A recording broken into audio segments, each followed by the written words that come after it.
নমস্কার বন্ধুরা, সবাই কেমন আছেন? আশা করি সবাই ভালোই আছেন।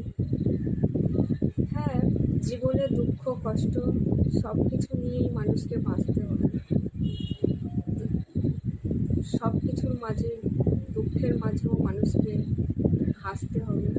কিন্তু আজ কদিন ধরে বাংলাদেশের কিছু ভিডিও দেখে মনটা খুব খারাপ হয়ে গেল।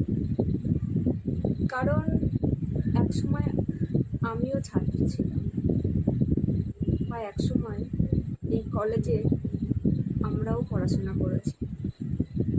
ব্যাপারটা তা না, আমি এটা বলছি না যে হিংসার বদলে হিংসা, আঘাতের বদলে প্রতিঘাত, এটা বলছি না।